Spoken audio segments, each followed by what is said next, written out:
And we are live. Okay, sorry about that.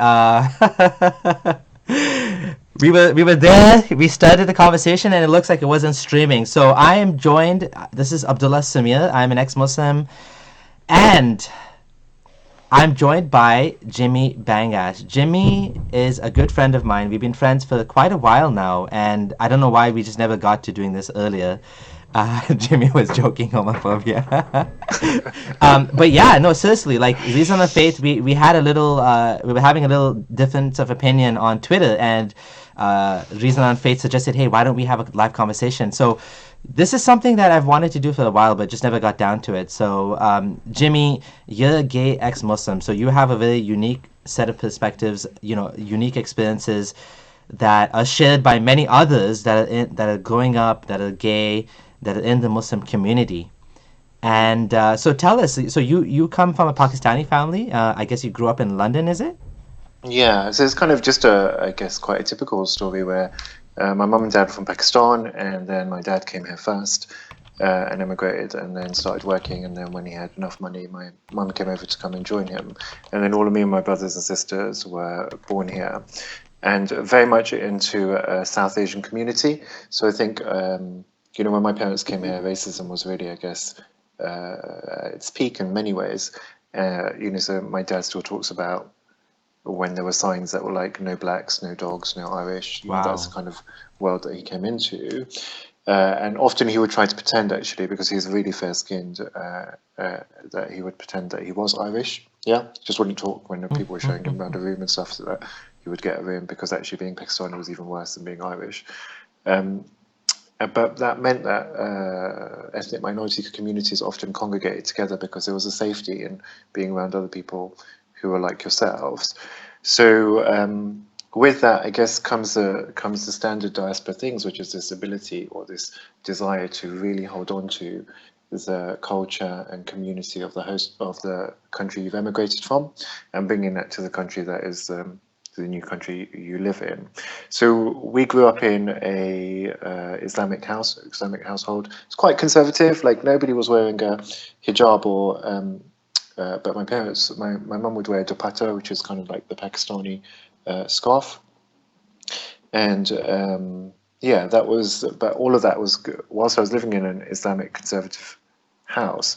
At the same time, I was going to a secular Western school, so there was this kind of contradiction, I guess, in terms of some of the things that we were learning at home with compared to the things that we were learning at school. And then also on a Saturday, we would often go to Arabic school, like to learn how to Madrasa, read the kind of? Quran. Yeah, kind of like, so. I mean, it was a bit depressing because it was actually in the school where we studied. So it was like you'd go Monday to Friday to this school, and then you go back on the Saturday to the same school, but it would just be hired out by the Muslim community. Ah, And you'd learn how to read Quran there, okay. which I don't know. I don't know whether you enjoyed that or not, but for I me, I hated I it. Yeah. hated it so much. I Just this idea of reading something in a language yeah. that I didn't understand. And that was another thing I really hated about Islam, was actually praying in this language that I don't understand, reading in this language that I don't understand, and is a value that was placed. Fair enough if you're going to make me read this language that I don't understand, but at least acknowledge that it's such a unworthy and fruitless activity to have me just mouthing noises that I Yeah. don't understand. But the value that was placed on your ability to make sounds that you didn't understand or comprehend is just mind blowing now. Mm-hmm. Like, when I look back, I'm like, actually, if I could read that Quran from Siparo number 1 to 30, I think it is. Like, everyone cracks a party, right? Like, they just, oh Yeah. my God, my son's finished the whole Quran. He's amazing. He's like a mufti in the making. And it matters not one bit that I don't understand a word of what I've read. Yeah, that's a funny Con- thing, eh? it's crazy. It's crazy. Conversely, I could read, like, I don't know, a whole book on evolution, which I could understand every single word, and it's not given the same credibility. Or I could read an amazing literary English work, and it wouldn't be given the same gravitas in terms of just making sounds that I don't even understand. Did you Yeah. did you get some sort of gift when you? I mean, I know my one of my family members. One of the kids memorized actually is getting close to completing to memorize the Quran, and he's getting all sorts of bribes like a Nintendo Switch and like expensive stuff that he wouldn't normally get for his age. And so there's this like massive emphasis and like, in the family gathering, it's like, oh yeah, Beta memorized 50% of the Quran. Everyone's like, mashallah, so amazing. So yeah, that's I think this is one reason why, to me, like religion is such a waste of effort. And I mean, you can say there's some sort of artistic value to it, maybe, but like to read it, to just pronounce it is one thing, but to memorize it is it's such a pointless effort. Like it's such a waste of time. It comes out of the idea of like back then, if nobody memorized it, it was gone. Like that was how you preserved the religion. Now it's Yeah. like it's so stupid. It's just like it's such a pointless, fruitless exercise, like you said, right? Well, I think it wouldn't be so fruitless if you understood the language you were memorizing, right? So if there's teachings that are all about being good to your elders and being kind to your neighbors and loving each other, and somehow you're picking that up from the Quran when you're reading it. And for me, those teachings didn't necessarily come from the Quran. Actually, they came from my parents telling me that God said you should be good to your elders and good to your neighbors and good to your brothers and sisters and all of that sort of stuff, and you should give charity. So I don't really know the content of the Quran as many other ex-Muslims do in terms of understanding what every chapter and verse is about. I don't. I read it in a language I didn't understand, and actually I swindled my way through. So what I did was I learned probably the first 10 pages of Subhana number 1 off by heart, and then I knew where to place my finger and what sounds to make. So every time somebody would ask me to read, I would grab it, and they would, and then I'd just start making the noises by moving my hands across it, and knowing that when my finger reaches here, this is what the noises I have to make. When it reaches here, I have to make these sounds. I probably recognized the word Allah by that point, yeah. And but then one day, one of the mullahs at the front of the mosque pulled out Subhana number 3, opened a random page because he's cottoned on to me, opened a random page and said read, and I was unable to do so, right? And I'm sure that's what Muhammad must have felt like in the cave when the angels came to him. Read. So yeah, and so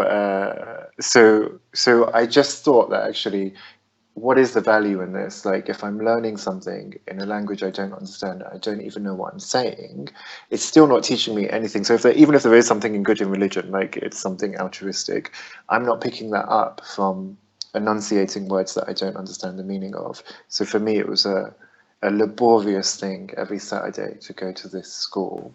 And then also when during Ramadan, when you do Tarawih prayers, like when you stand for like what seems like eons to do these prayers in the evenings after fasting, and it was just like, what the hell are you talking about? I don't understand what you're talking about. It's in a language I don't understand. I'm bending down, standing up. I've just been not eating food for however many hours, but somehow this is supposed to bring me closer to God, So that was kind of just the Arabization of Islam, given that it's supposed to be a religion for the entire world, was just completely nonsensical for me. Is it interesting that the majority of Muslims in the world are not Arabs, right? So you have like probably, I don't know, 80 or maybe even 90, maybe 90% of the Muslims in the world, they're reading this book.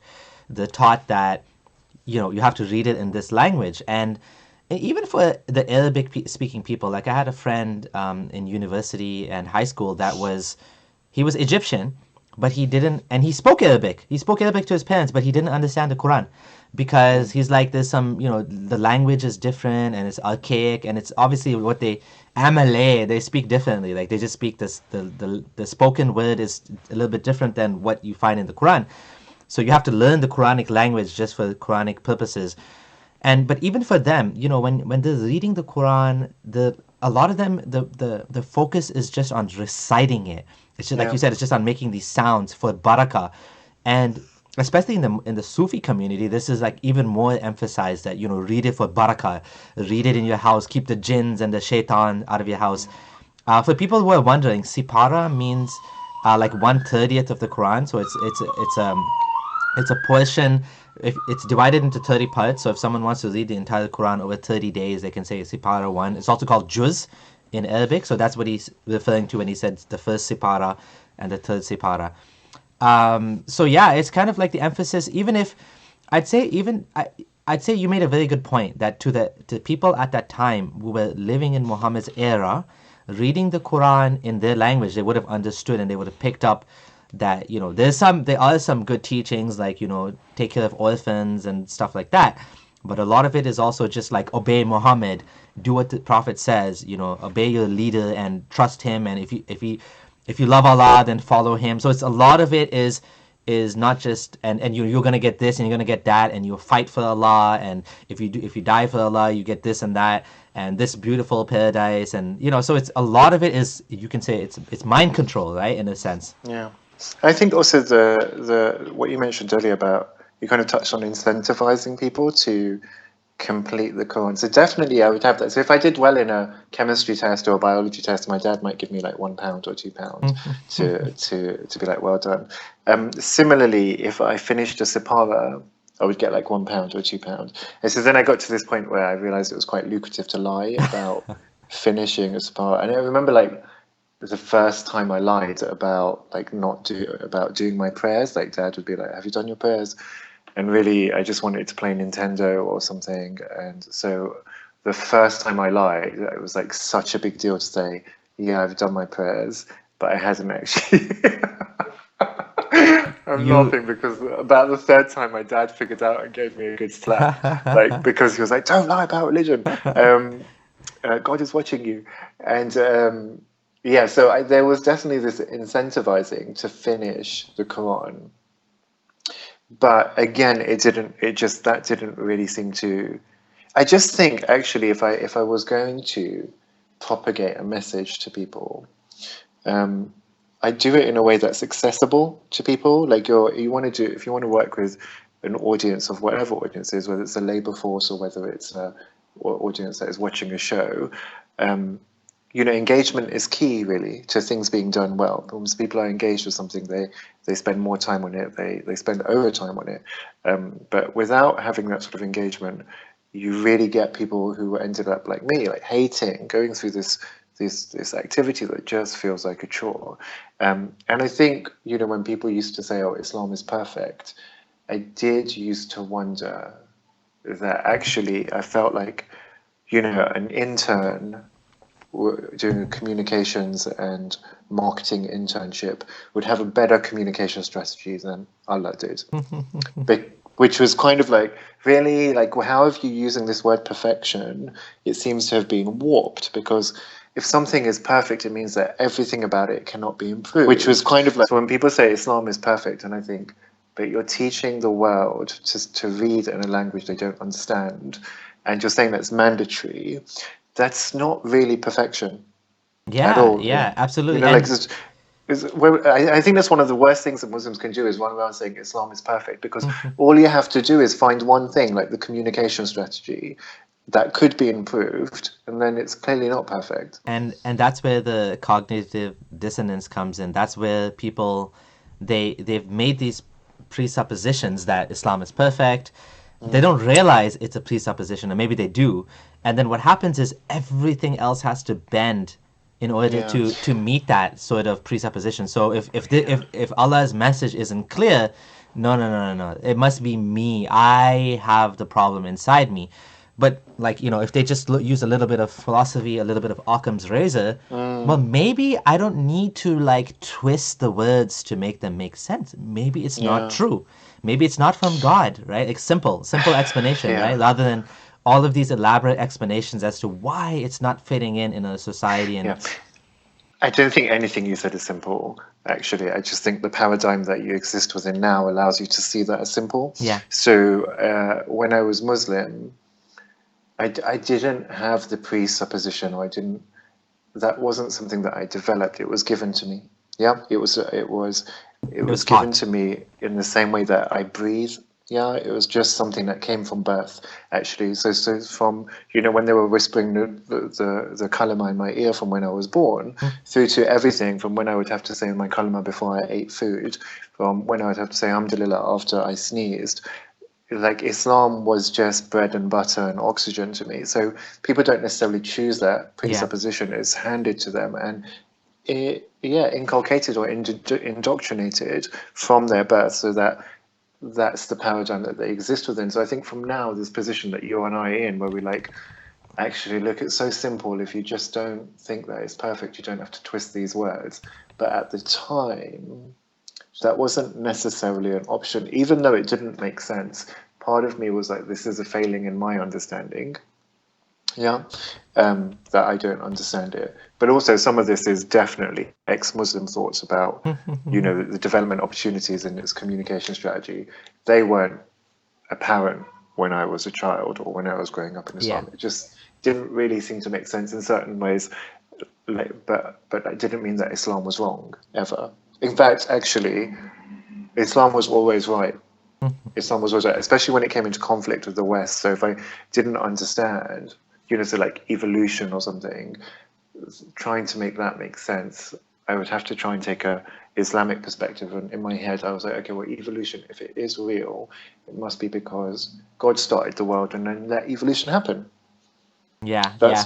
That's why we have evolution. It's because Allah made it so in His Yeah. perfection. Yeah. Yeah. How did you? So, what were some of the conflicting values you said you were feeling between what you were taught at home and what you were taught in school? So I think, yeah. So I think maybe less so at home and actually more in the mosque than at home. So my mum's like super chill with her religion, in that she just thinks we should all be really Muslim, uh, but she's not really down with this demonization of the kuffar. It's not something. Her best friend was like a Christian neighbor who was a nurse who's passed away now, but she had, and that lady was Indian, but like very sort of Anglo-Indian, like they were Christian. Hmm. So my mum never had this kind of demonization of Christians or Hindus or Jews or anything like that going on, right? Hmm. But in the mosque, certainly polytheists like Hindus were just like, what the fuck are they doing? Like, how can their god have 6 arms and be blue, right? Hmm. Like, it was just like ludicrous. And also that Christians, they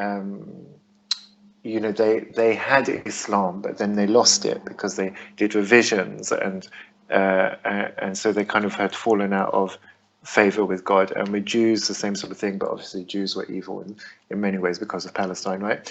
And so there's a conflict of just kind of respecting other religions, I guess, which what you would learn in religious education in the school, compared to the idea of superiority of Islam, which is what we would learn in the mosque. Hmm. Definitely had a conflict there. And then, I remember going to a mosque talk when I was very young, so maybe about 12, 13, 14 years old, and the person at the front of the mosque saying, we shouldn't be taking our best friends from outside of Islam. So the people closest to you should be like Muslims. And I remember like raising my hand to ask a question and saying, well, actually, how am I supposed to convert people if I'm not allowed to have them as friends? And then the man at the front of the mosque, was actually Cat Stevens. He had came to Oh.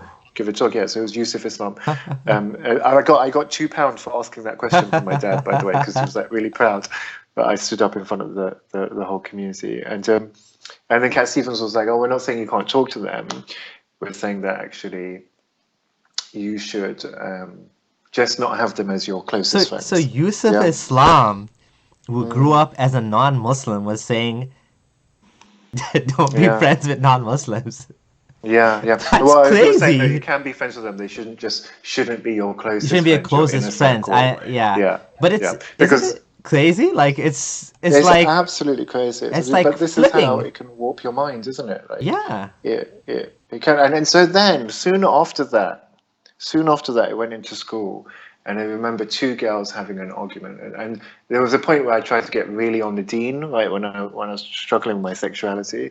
And I remember two girls having an argument, Serbia, and she was Muslim, and another girl, I can't remember what the other girl's name was. So she was Hindu, the other girl, and no, Serbia was having an argument with another girl called Rebecca, and they're both Muslim.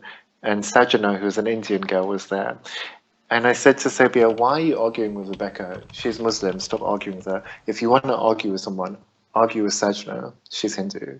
Like, that's a complete sort of, mental nonsense, isn't it? I was just like, you should have solidarity with your Muslim sister. And if you want to argue with someone, argue with the Hindu person. Mm-hmm. But this is like the logic that you ingest when you're like 14, 15 years old, because they're telling you in mosque that actually the people that you should be most connected to are the Muslims, and if you're going to have disagreements, they should be around with people who aren't Muslim, as if just your Islam would unify your thinking and your camaraderie with each other. Made no sense. So there was clashes like that. Clashes like girls, there were white girls in my school who were wearing skirts to school. Like, how comes it was okay for them to do that? But clearly they were going to go to hell and burn for that at some point anyway. So, these kind of ideas of what we considered sin, and then seeing what we considered sin flagrantly being displayed in school. So you go to mosque, they teach you all of these things are sin. You go to school, every motherfucker's eating ham. Like, it was just like, this doesn't really make much sense. It doesn't add up. Or girls are mixing with boys, it's absolutely fine. All of the things that they told us, but then when we go on Saturday to the school, the boys wouldn't be supposed to be mixing with the girls. So yeah, it was quite a weird paradigm. But all the while, even though I was able to compartmentalize things and separate them, Islam was true. There was no doubt about that for me. There was definitely Allah up in the heavens. He was definitely watching everything I did.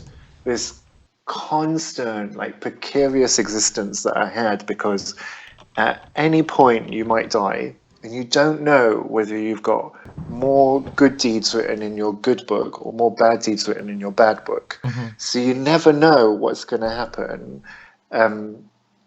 And that's a very precarious, anxiety-inducing existence, isn't it? Actually, at any moment you might die. It's not even like a computer game where you could be able to see what your score is, and then actually if I die, at least I know I got a good score, so it's going to be okay. But it's this deliberate mechanism to keep you in a realm of ambiguity and anxiety that then forces you to curtail your behavior or forces you to behave altruistically. And there's nothing altruistic if what you're doing is to try and get you into heaven. It's mental. It's definitely so. I wanted to kind of ask you something.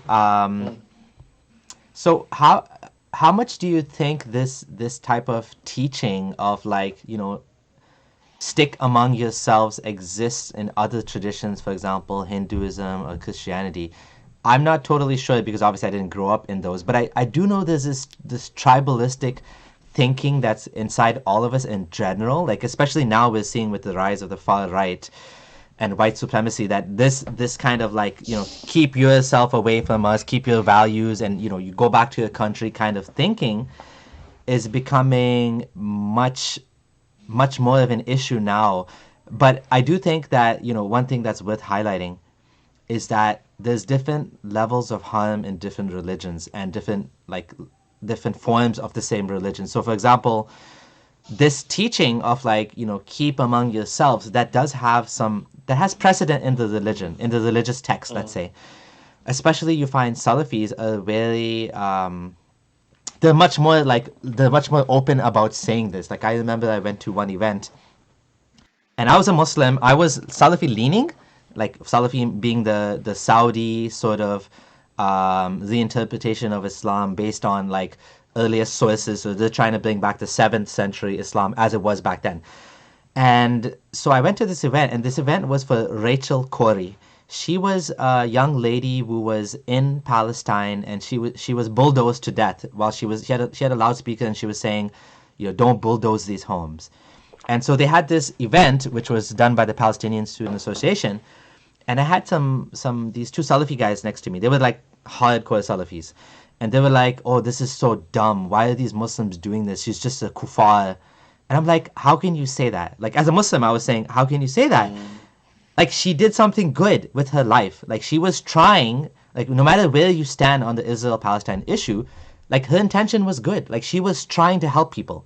And for you to just kind of like potty mouth her and just say like, oh, she's just a dumb kuffar or something, or she's gonna go to hell anyways, like to me that was so disturbing. And I was just like I can't believe you guys are saying this. And I think this kind of thinking exists in general, maybe in Islam, but I find that among Sufis, for example, they don't tend to talk like this as much, and they will be more likely to like say, they feel sorry for her, not being on the right kind of path, and she's going to go to hell. She's still going to go to hell probably, although we can't say in particular that particular individual is going to go to hell, but in general she's most likely to go to hell because she was a disbeliever. But they're more likely to say like, I feel sad for her, rather than like having this sort of antagonistic kind of approach towards her. So what do you think about like that, and like how much it exists in other cultures and religions? Yeah, and so as you're talking, I'm making notes with my pen so that I just remember to touch on things. I think there's two things you raised there that are quite interesting. So there's one about the tribalism, but the other thing that we should probably spend some time looking at is Palestine. So how much does it occur? I think for me, a measure of that is actually integration for diaspora communities. So when I look at Islamic communities in the UK and I compare them to Hindus, or I compare them to Sikhs, so people all from the South Asian sort of area, like Indians and Pakistanis and Bangladeshis, like it's quite clear that Muslims don't integrate to the extent that um, Hindus and South Asian Christians or anybody else do, right?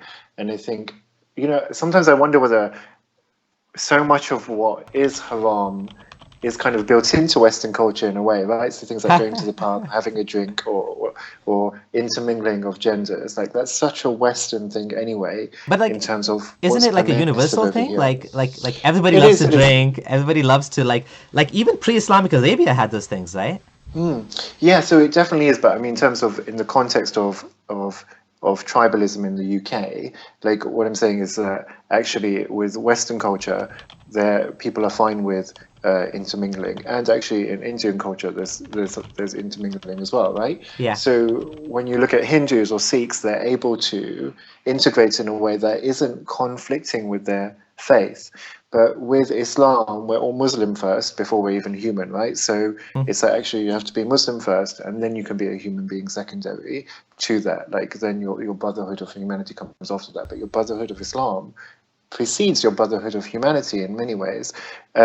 So by setting up that perimeter around the ummah and your brotherhood of religion, that kind of does stop you from integrating with people, because what you're saying is actually, well, I can't mix with the other gender, so we have incidences of of people refusing, of men refusing to shake women's hands, which Yeah. actually, how that comes across in the society that you've moved into, is not very favourably. So I think it's disingenuous to assess the level of tribalism and the erosion of that tribalism as similar across all religious communities. I don't think that is accurate. Yeah, no, And I I don't think think that, it's similar. I don't think yeah, so. Yeah. and I think also we're a lot more steadfast towards it. Like we're in some ways we see ourselves as the savior of the world. Like Islam is the Muslims, you savior mean, of the right? Yeah. world. Yeah, Muslims are the saviors of the world. Islam will save the world.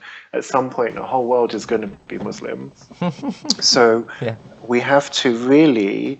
So for your viewers, this is the stuff that we're taught, right? So that actually at some point in the future, the whole world will be Muslim, and actually it's our responsibility to maintain that level of commitment. So we're not allowed to have this erosion of our faith that allows for integrating in the same way that Hindus or Sikhs might do. And I don't know Hinduism and Sikhism inside out, so I don't know if they feel like they're the saviors of the world and everyone must be Sikh or Hindu one day. Christians That's definitely think that. Yeah, Christians definitely think that. And Christians definitely think that. And I think maybe if we weren't in a Christian country, then that tribalism might manifest differently. But because we're in a country that's secular and the religion was predominantly Christianity, and we're seeing more and more that is people are becoming atheist or secular, that again doesn't manifest in the same way that it does in the Muslim community. So I think we have like a fence put up around us, like as a community, that says, actually, this is who we are, this is what we do, and this is what we don't do, and don't expect us to conform in those ways.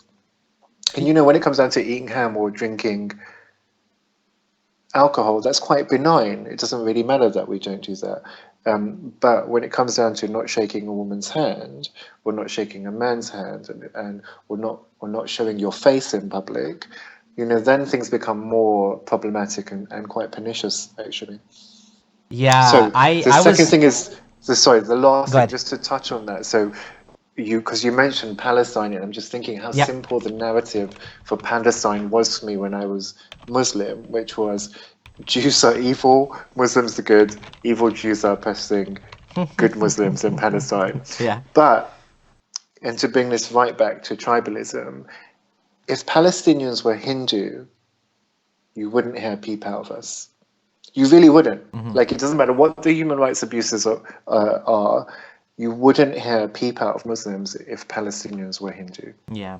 I think And part of that's it so though, disgusting. but I do think that part of it is inextricably linked to the fact that Palestine slash Israel, that land is holy to these different religious groups. So that's like that's a problem that's like never gonna go away, because they think it's holy and they also think it's holy, and you know, one group thinks it's their religious God-given right that this special land, you know, it's theirs to own. The other group thinks that they have some religious significance. You know, Muhammad went there as well. Even Christians think that Jesus, you know, the Holy Sepulchre, I think it's called, his tomb is there as well. So we need secularism, right? We need secularism to kind of take care of this issue. But obviously it's going to be complicated because nobody wants to admit, like, there's hardliners on both sides that are not willing to negotiate, and it's just such a messy situation that's made worse by religious beliefs, I think. Yeah, I think, listen, I'm not trying to get into the ins and outs of the Israeli-Palestine conflict. What I'm trying to say is actually, let's bring it back to tribalism, because sometimes we act like the conversation from the Muslim perspective is that Jewish people or Israel is conducting human rights abuses in Palestine and Israel, and this must be challenged by the United Nations. It must be challenged by the international community. And what I'm saying is that is just a convenient rhetoric, because this is a regional conflict. Okay. And actually, if that regional conflict was between Jews and Christians, we wouldn't be bothered about it in our community. Muslims, you They mean? wouldn't be talking. So no, if it was between Jews and Christians in Yeah. Palestine, Muslims or if it wouldn't was care, between, you're saying, right? wouldn't Yeah, care. Like, yeah. it's not like we're this passionate group around human rights who are like, oh my God, these human rights are being abused. It's only because there's a Muslim people Yeah.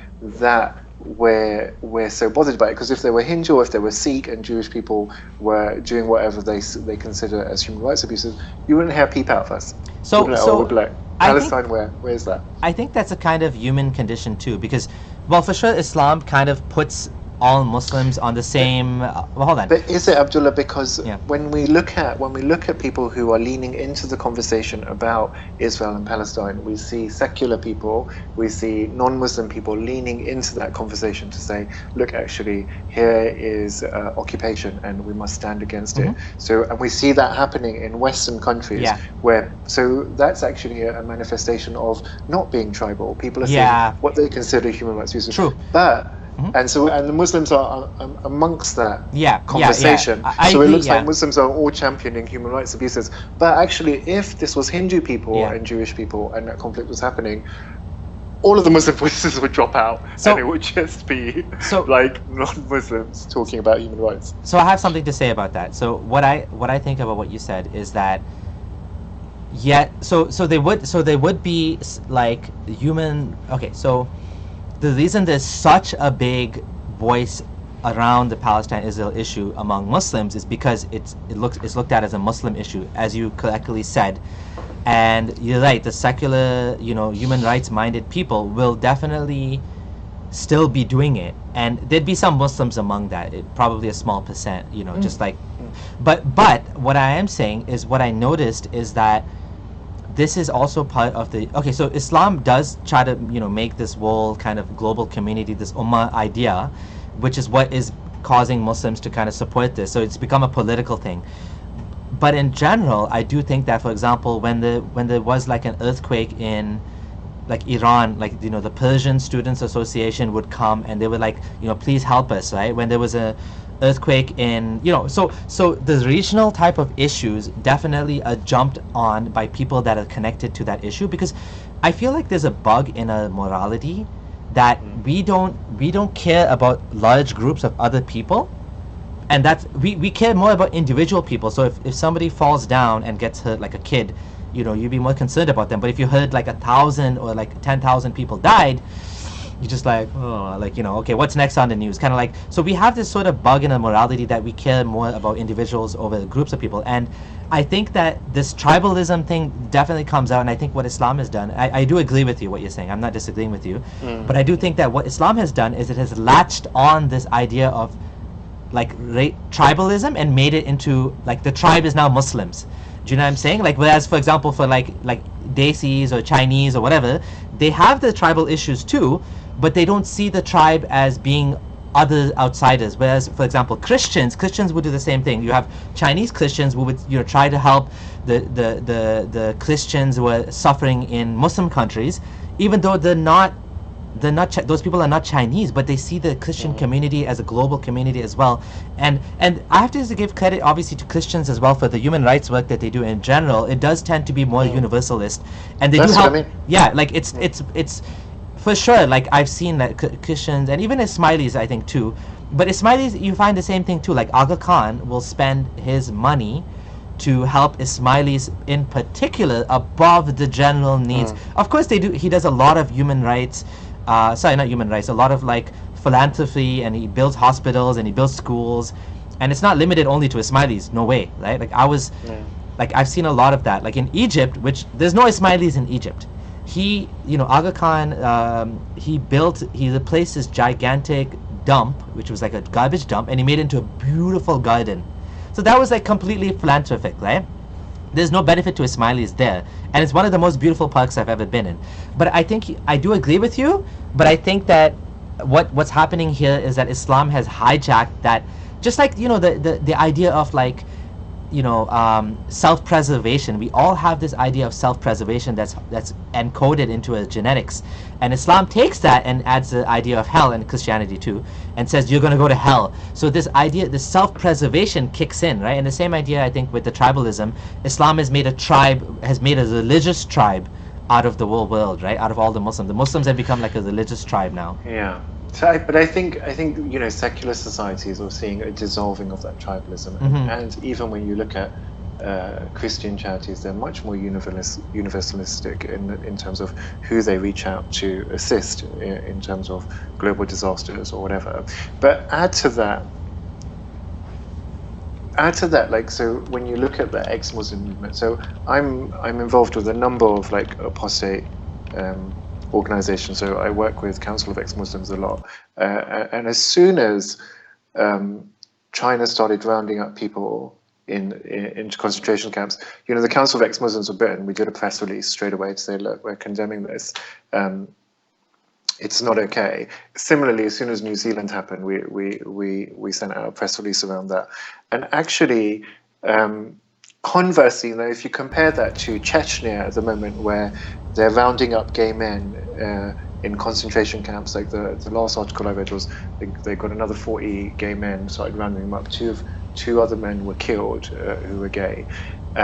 And it's like the silence of like ex-Muslims speaking out against what essentially isn't our tribe in very many ways, and we're often ostracized from that community. And for myself, I'm really interested in broadening this definition of Muslim so that it does include ex-Muslims in it, because I see us as all part of the same community, because we generally live in the same houses as Muslims, right?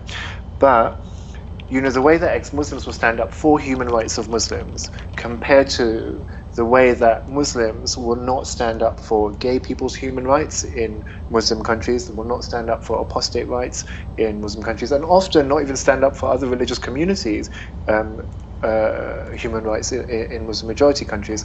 I think it's one, it's quite irksome, but two, it plays a direct contrast to the rhetoric around Palestine and, oh my God, it's an apartheid state and look how they're treating these people. And really what you mean is Muslims are suffering, it's not okay. You don't mean people are suffering or human beings are suffering, it's not okay. That is not the rhetoric that we have. And it's not even what we're taught in the mosque. It's like, oh, Jews, a whole load of anti-Semitism around Jews, right? Like how evil they are and how wicked they are and how they fell out of favor with God, and then what they're doing to our Muslim brothers and sisters in Palestine. And it's not about, these are human beings with human rights that should be protected, and nothing about that, Abdullah, is universal. So the demands that we have for the Palestinian people as a Muslim community are not demands that we will extend to the Ahmadiyya Muslims in Pakistan. They're not the same demands that we will extend to gay people in Muslim countries. So this is just about protecting Muslims in the Ummah. It's not about human rights. And I think it's a depressing reality. I do think that, like, what you're saying is true. There are Muslims that do care about doing charity and, you know, helping others outside of the religious circle. Like I've seen in my community in Canada, they have, like, they do volunteer at soup kitchens. They have blood donations. I was actually surprised when they had a blood donor drive. Some Muslims were saying, no, you shouldn't do it. And I was like, what? Like, it's weird. Why? Well, why wouldn't you want to give blood? And it was the same kind of like, oh, these are kuffar. And not even these are kuffar. They're like, oh, this is going to go to the army, the Canadian army, to like kill Muslims or something. So that type of kind of toxic thinking does exist in the community. But the Muslims did like do this not daily, this and I think it was an annual blood donation thing through the Canadian Red Cross and Canada Blood Services. So one thing I do want to say though is I don't know if this sort of universalist dropping or breakdown of tribalism is happening, because what I'm seeing is people are becoming more tribal than ever before. Like the rise of the far right is actually quite scary. Like people are like really pushing back, and they're saying, and like with the China thing. So two things I want to say about the China oppressing Muslims thing. One thing is, not all ex-Muslims see things the way you and I do, and not all, like I've heard a lot of people tell me China is doing a good thing. They're clamping down on terrorism. It seems like I lost your video. Are you still here? I'm still here. Okay, so hold on a second. Let me see what happened there. Nothing has changed from my side. Okay, it disappeared for 1 second. Let me see if I can get you back. Oh, you're back. Okay, so China.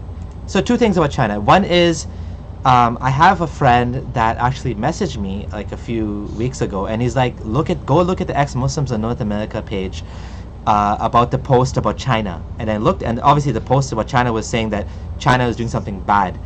And then people were like all commenting like, oh, China is doing a good thing, way to go China. I get comments like this now like more than ever before. I never used to get like this type of like hateful kind of anti-Muslim bigotry. I mean, that's exactly what it is. Like the Muslims in China, they should have, in my opinion, every right to pray, fast, not eat pork, not be forced, practice Ramadan, whatever they want, because that's the freedom of religion. They should have freedom of religion, right? We're not talking about pushing it on someone else. We're talking about freedom of expression in religion. But like there's a big push against this now, that people are saying, well, no, they're Muslim, so they shouldn't have that because this is terrorism or something. I don't know how they're conflating that. So that's one thing. The second thing is, like, kudos on, you know, CEMB and EXMNA for actually fighting against this, because, and the reason we as ex-Muslims are fighting for the rights of Muslims is because we have better values. Like, frankly speaking, we have humanistic, liberal values. We believe it's okay for you guys to practice your religion. We don't have a problem with that, right? As long as you're not forcing it on anybody else. So this is why humanistic values are superior to religious morality. You've just highlighted that. Like, why all the emphasis on, what's happening in China and what's happening to Muslims in Palestine, but no, like, Muslims will never sadly admit that Palestinians are doing anything wrong whatsoever. Never. I didn't believe that Palestinians were doing anything wrong. And then when I left Islam, and I was like, oh my God, they're training kids like 3 years old. that they should kill Jews. Like, that's your life mission. You know, when you're indoctrinating people with that, that's absolutely mental. So I think very much, Abdullah, that the answer to terrorism, to extremism within Muslim communities is really ex-Muslim voices, like really ex-Muslim voices. But I think the first answer to all of the issues in the Muslim world is the secular education of Muslim women. That will literally solve all of our problems, whether it's population, whether it's economic or whatever. That will solve all of our issues. And we've seen countries that have invested in women's education have phenomenal success in terms of changing their societies. For example, so Korea, okay. in Korea, when they did that, like, they were having population growth issues and economic issues. When you educate women, you see a complete turn in the tide, because, you know, all of a sudden 50% of your labor force and your community is now much more adept and mobile in a way that it wasn't before granting them education. And I think that's really is where a strong emphasis needs to go. But the other thing that we can do is really emphasize ex-Muslim voices, because we can deconstruct the religion, but also the experience. And, you know, there's the way that humanity often relate to each other is through the stories that we have, right? So there's this academic deconstructing of the religion, which someone like Dawkins might do, but then there's the experience that Muslims go through that ex-Muslims can completely use to shape our narration and help people relate to, because they're going through the same sort of experiences themselves. And I think that's the mechanism through which we need to just deconstruct Islamic extremism, and probably also Islamic conservatism, is by talking more, by having more ex-Muslims. I mean, I don't know about you, but in the last 5 years, when I look on Twitter now, how many people have ex-Muslim in their bio compared to 5 years ago is just heartening.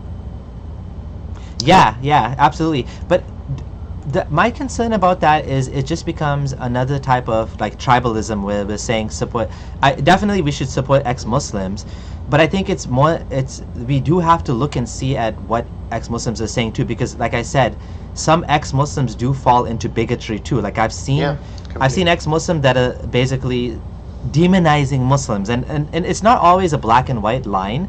So sometimes it's tricky, right? Like I actually defended Almin Navabi when he was being attacked by someone online after the Christchurch massacre, because he had a post he had written where an interview he had done where he said Islam is like Nazism. It's even worse than Nazism. So I personally disagreed with him, but I supported his right. Like he wasn't. I don't think he was demonizing Muslims. Like I do think what he was saying, there's some problems with what he was saying, but I understand where he's coming from. He was saying that Islam has some sort of like harmful ideas in it, but it's covered in like beautiful teachings and stuff like that. So people see it as less harmful than like obvious straight up like, you know, racist supremacism, right? So that was his argument, and I was defending his right to say it, even though I disagree with him. But there are people like not Almin Navabi, but others that I feel like they've crossed the line and they've got into demonizing Muslims. For example, if someone is saying that what China is doing is a good thing, like you are not my ally at all. Like I have nothing to do with you. No, completely, I agree. I think so. There's a few things that come up. So I work with Yasmin Mohammed on a campaign called Free Hearts, Free Mind, and what that does is we give 6 coaching sessions to people in Muslim majority countries who are ex-Muslims to give them mental health and coaching support.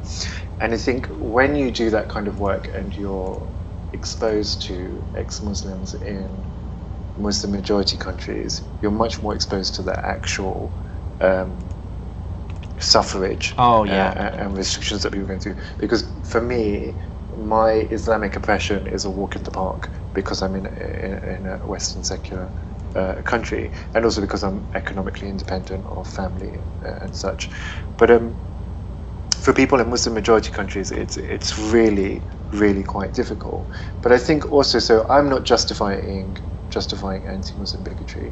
What I am saying is that the journey of apostasy often involves this stage of anger. And I don't know if you had that. For me, there was a complete stage of anger where I was really quite angry at Muslims, at Islam, at being duped, at all the hate that was directed towards me, at being influenced to believe that gay people like myself should be killed. Like, I got so angry about how I'd been duped into what essentially was really hate-filled ideas, that it would have been easy, Abdullah, to slip into anti-Muslim bigotry. Yeah.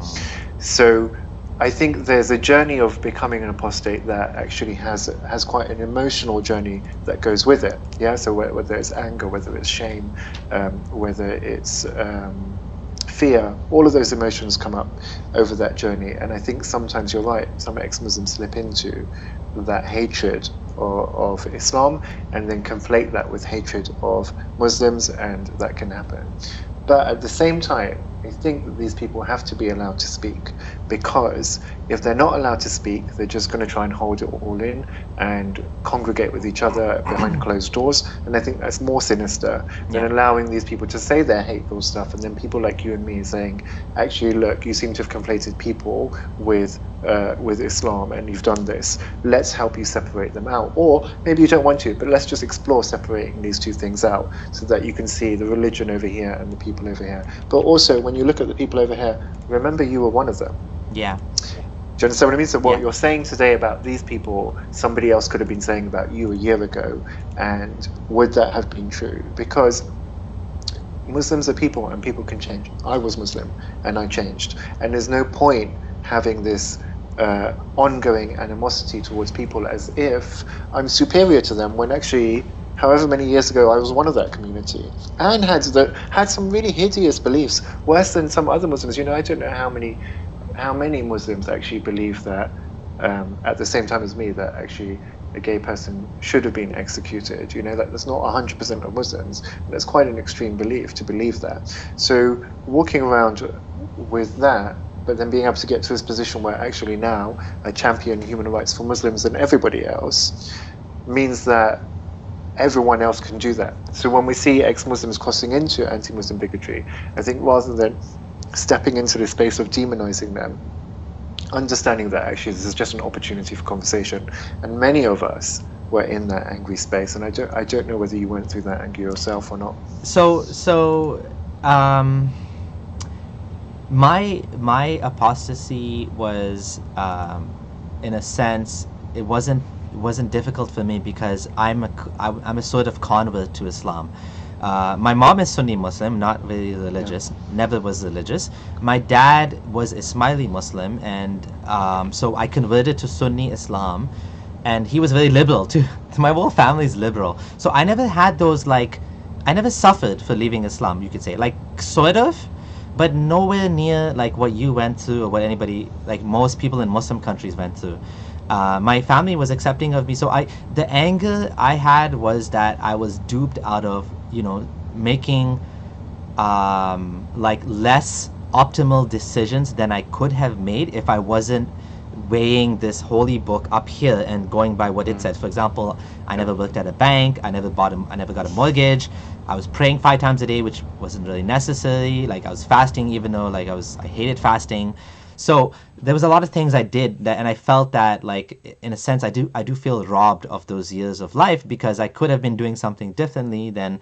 But it is part of who I am and who I was, and so I want to help other people to see that this is not true. And obviously, like, if I never converted to Sunnism, I could never talk about it like I do today. Like, as an even if I was an ex-Ismaili, I would have nothing to say about like Orthodox Sunni Islam. So I never kind of went through that anger phase, and so I think sometimes it's difficult for me to kind of it's difficult for me to understand what someone like yourself, or even especially someone in a Muslim country that's going through, that's either gay or a closeted ex-Muslim. It's very, very difficult. So I kind of want to call people back to, like, we need to stick to our human rights, and we need to stick to a liberal, liberalistic enlightenment values, right? We don't want to fall into this, even though you had these terrible experiences, and I don't deny any of those experiences, but we need to always pull back to, like, what type of society do we want to live in? Professors of ethics and ethicists came up with this idea of the veil of ignorance. And what the veil of ignorance says is, it's kind of like what you can do with your kids. You can think of it like this: you have a cake, and you have two kids, and the kids are fighting over who gets the biggest slice. So what you do is you tell one of the kids, you get to cut the cake, and the other kid gets to decide which slice he wants. So of course, how is he going to cut it? He's not going to cut one giant slice and one small slice. So the same thing. The veil of ignorance is a thought experiment that you get to make the laws however you want, but you don't get to decide who you're born as. So let's say you're a white supremacist and you think that all Muslims should be thrown in jail or whatever, like locked up, sent back to wherever. And then, but you don't get to choose whether you're born as a white guy or whether you're born as a brown Muslim, right? Or an ex-Muslim. Or you're a Muslim and you don't get to choose that you're born as an ex-Muslim, or you become an ex-Muslim in Saudi. So now, like, would you choose those laws? Would you choose those? No, you wouldn't. No one would choose those laws. So this veil of ignorance is a great thought experiment that helps people to kind of look outside of the current perspective that, yes, I might be a privileged, like I'm a privileged ex-Muslim. I say that because I'm in the West and I never suffered like those guys do. So I definitely empathize with them, but it's definitely a struggle for me when they fall into bigotry, because I also empathize with Muslims that are living in Canada that are like scared of, like being like attacked because of the growing anti-Muslim rhetoric, like the 3 Muslims that were killed in the U.S. in a parking lot, the Muslims that are being harassed in the streets. It's happening more and more, and it worries me because I don't want to live in that type of society. So I think that's where the balancing act is so difficult for me, right? So I think a couple of things that I want to touch on. So one of them is, I'm just going to make a note. So one of them is this, you're feeding anti-Muslim hate with the stuff that you're saying that I get leveled at all the time, right? And I think as you posted this broadcast and you said, oh, we're going to have a talk on Facebook, somebody jumped on that and was like, oh, blah, blah, blah, blah, blah, blah, anti-Muslim hate, just make sure you're not feeding into anti-Muslim hate with your criticisms. And I was like, oh, I just yawn when I hear it. I'm so bored of people coming to me saying, when you talk about Islam, what you're doing is you're fueling anti-Muslim hate. And it seems like that is leveled at everyone. As people as Care Bear, as someone like Urshad Manji. Do you remember Urshad Manji? Yeah. I never hear of her anymore. Yeah. People, I remember her talking at, I think it was Cambridge or Oxford, and somebody in the audience saying you're feeding anti-Muslim hate. What's that? Mona El Tahawi? She's an Egyptian feminist who's Muslim. People level her with, actually, you're feeding anti-Muslim hate with your criticism of Muslim communities and of Islam. I know, like, these are actual Muslims. These are 2 Muslim women, right? One of whom is gay, the former of whom is gay. And they get hit with, actually, if you criticize Islam. Women in the Labour Party in the UK, stood up and said, what we're finding is that Muslim men are telling us not to go for leadership positions because we're Muslim women. Yeah, and when they stood up and they said that, they were hit with, you are feeding racist viewpoints on Muslim men by saying this. So keep your mouth shut. In the 80s and 90s, when Southall Black Sisters, which is a organization that works for women who suffer domestic violence and domestic abuse in Black and Asian communities, when they stood up and said, you know what, we're not sending women back to their husbands anymore, like how we've been doing for years in our community. When your husband beats you up, you go to a safe house, the women patch that woman up and then send her back to her husband so that she can go back to her abuser.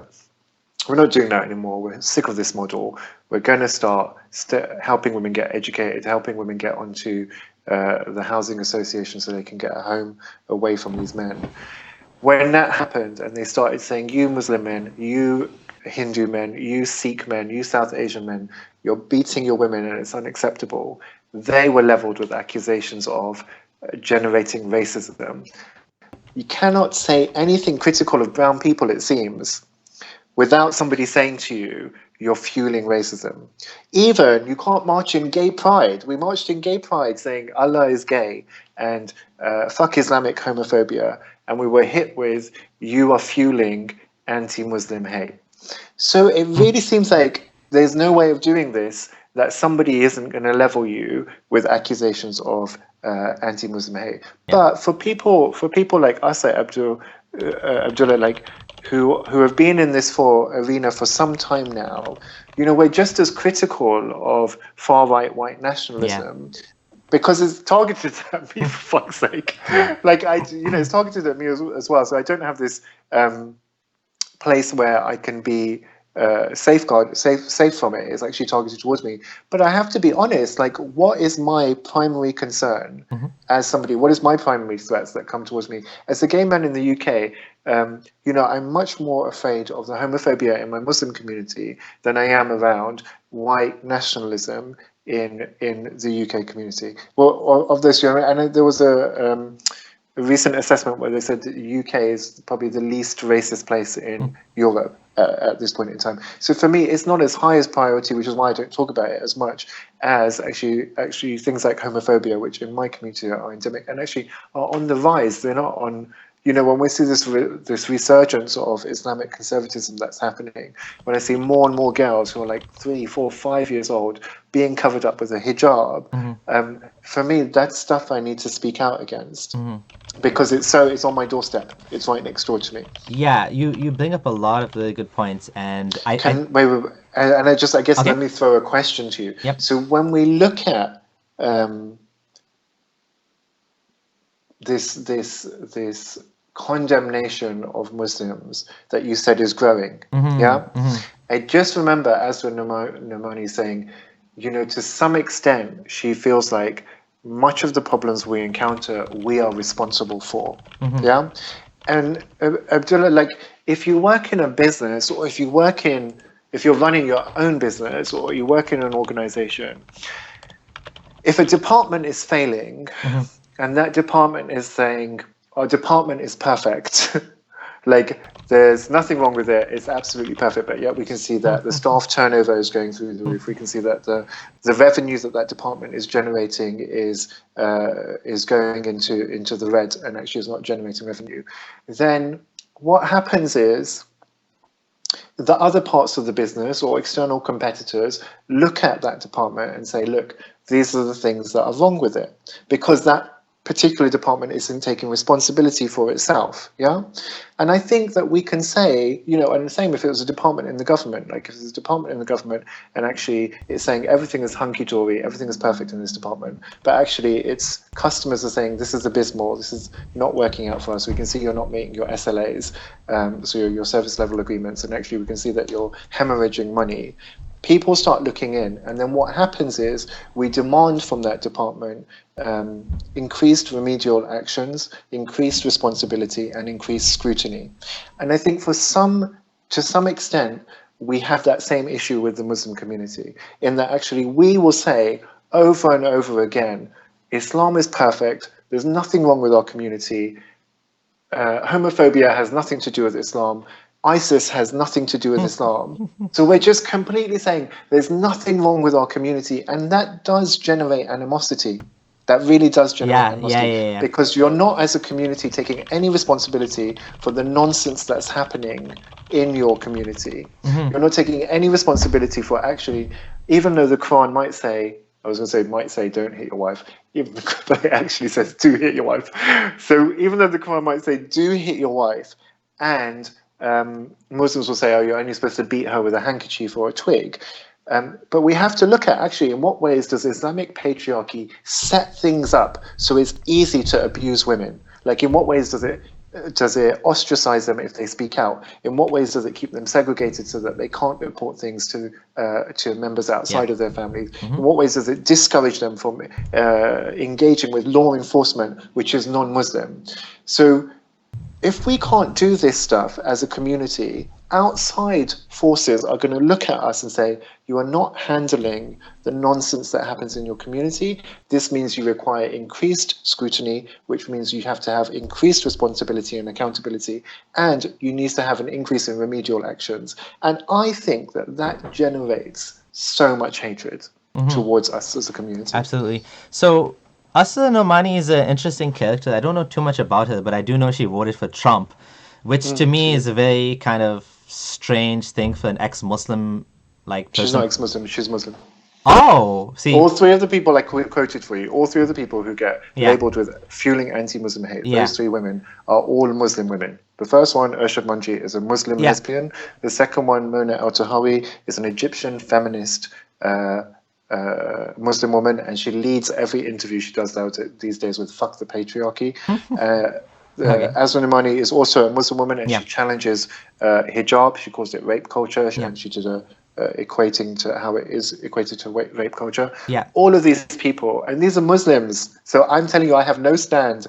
I don't stand a chance as someone who's ex-Muslim criticizing Islam, or people not telling me that I'm fusing anti-Muslim hate, which is why I yawn at it and I roll my eyes now. Yeah. Because you're telling Muslim women who are speaking up about the oppression that they face that they're fueling white racism. So of course you're going to tell me that. Yeah, well, I mean, I would be concerned with anybody that supports Trump just based on his type of policies. I mean, he tried to do a Muslim ban, even though it was very selective, and he banned the countries he wanted. He didn't ban Saudi, which is hilarious, which is where the so-called 9/11 attackers came from. But like it was a Muslim ban. I mean, Trump is, you know, appealing to this segment of the population, and to find Muslims, some Muslims falling in there is very strange, because like they're supporting policies that's going to hurt them in the long run. That's what I think. But anyways, Trump aside, that fellow who said that thing about you're going to be supporting hate, this guy, he's very sensitive to that topic. But the point in general. Oh, and I love him. I know him. I love him to pieces. Atom, if you're out there, I love you. That's for you, babe. Like, he's a cool guy, and it's just every single time I post, if it's not him, it's somebody else. Do you know what I mean? Yeah. And it's to the point where I don't even bother to respond to it now. I'm like, actually, yeah, I know how you feel. It's so boring. Like, actually, here's my criticism of Islam. Yeah. Or here's my criticism of.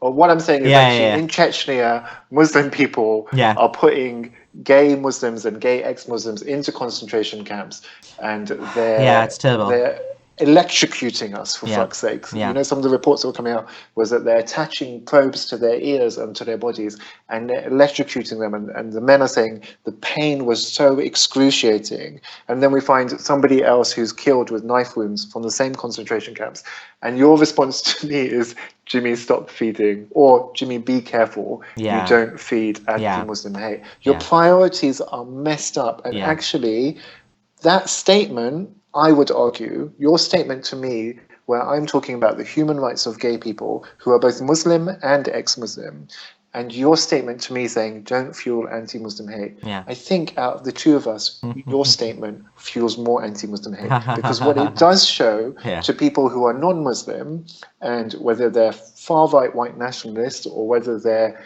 your everyday Hindu or Sikh person in the UK, is they see that one person is speaking up for human rights of gay people who are both Muslim and ex-Muslim, but then the Muslim person steps forward and instead of supporting those human rights claims says, hey, hang on a minute, don't make us look bad. But who's making us look bad? Is it me speaking up about these issues, or is it what Muslim people in Chechnya are doing? That's a good point. I mean, it makes no sense. That's a great point. I mean, by blocking people from speaking about these things, people are actually making the situation worse.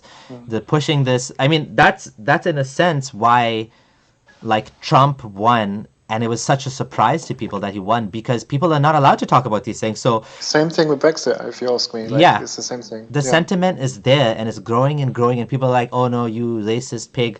So I think people like yourself and myself, we are able to distinguish between like true like bigotry versus like where it's conflated. And you're right that, you know, people like myself, like, I don't know how much more like I could defend Muslims. And one of my like best friends from, like, I've known him for like I don't know how many years, he doesn't know my like what I do that much. He knows I'm like ex-Muslim, but he actually accused me. He said like listen to this. He sent me a message on the morning of the attack, and he's like, your anti-Dawa has reached New Zealand. And I'm like, what, somebody famous mentioned me or something? Like what happened? Like, somebody must have mentioned me to you from New Zealand? I thought maybe someone in New Zealand left Islam, and he went on, you know, he mentioned, I read Abdullah Samir's blog or something.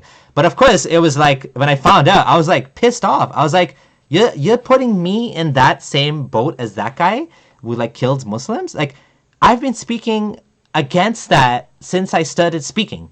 Like, Yeah. how could you put me? And I'm like, did you even watch any of my, like, so I get what you're saying. And I think we, So no, hang on, because you just raised another point. So Abdullah, I'm not as reinforcing of it as you are. Like, I feel like every time you take a breath to criticize Islam, Yeah. you also take this other breath to say, oh, either not all Muslims or distinguish between Muslims and Islam. Yeah. Like, you do that with every critique, you do that. I don't bother. Like, because even when you're doing that, you're still getting leveled with it. So I'm like, there's no winning to this argument. Yeah. If Muslims who criticize Islam still get accused with fueling anti-Muslim hate, if Abdul Samir, who's an ex-Muslim who criticizes Islam, but then makes sure that he stipulates with every critique that you mustn't conflate Muslims and Islam, if you still get accused with fueling anti-Muslim hate, I understand that that's a no-win game. I do You can't win think it. I think that people that don't care and just want to basically attack, you know, anybody that's speaking against Islam, they will definitely say this no matter what I do.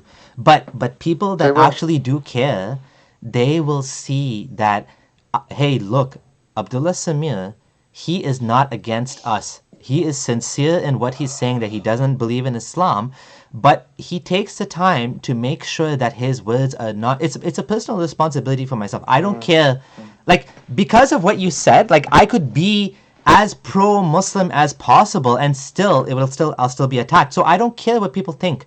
Like, I'm not here to please Muslims. A lot of people think I'm pandering to Muslims.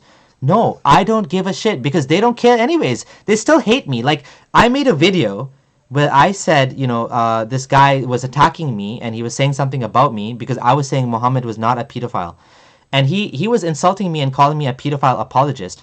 Now, here's a funny thing. I made a video explaining that I don't agree with, you know, child marriage and this and that, but I don't think for whatever reason Muhammad falls into that category. And I still course. had Muslims telling me, it's the funniest thing. I had one guy saying, this is the best video you ever did, but you still deserve what you got. I was like, oh my god, you deserve being attacked even though you're on our side. I was like, what? It's crazy. So I'm not I think gonna... one of the other crazy things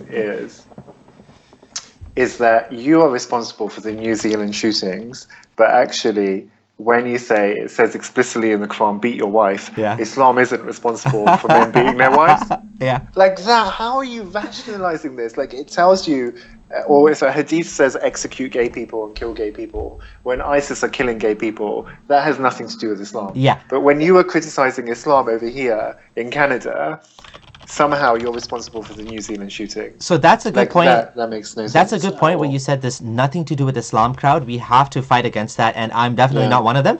I think the difference between me and like a Muslim is a Muslim would say nothing to do with Islam, not my Islam. I would say, well, actually it does have something to do with Islam. Maybe not the Islam you believe in and Islam you follow, but there is something to do with Islam, because obviously Muslims themselves are saying it has something to do with Islam. Not all Muslims, but obviously ISIS is Islamic as Ahmadiyya Muslims, right? They're both Islamic. It's just that you can't say it's nothing to do with Islam because obviously it's coming from the texts, right? So there's some precedent there, right?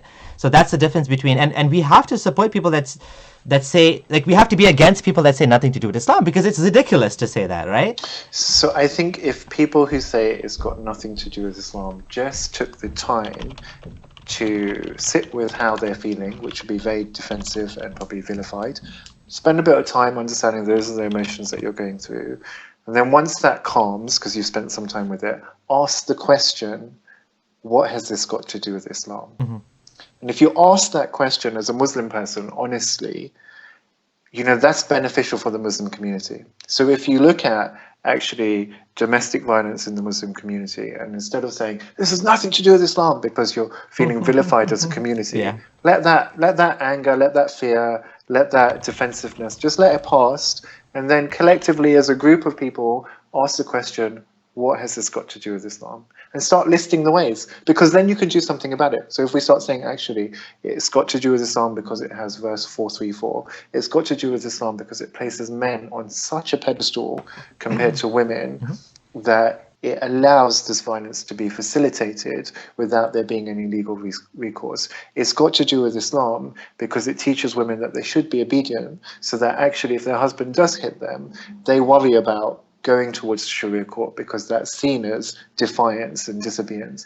It's also got to do with Islam, because what happens to a woman when she gets divorced is that she will lose her children underneath Sharia, and the man will go and get the kids. So actually, that is more likely to prohibit her from reporting the violence that she faces. If we just ask from this really real place of earnestness, like, what has this got to do with Islam? Then, as a community, we can start doing stuff about it.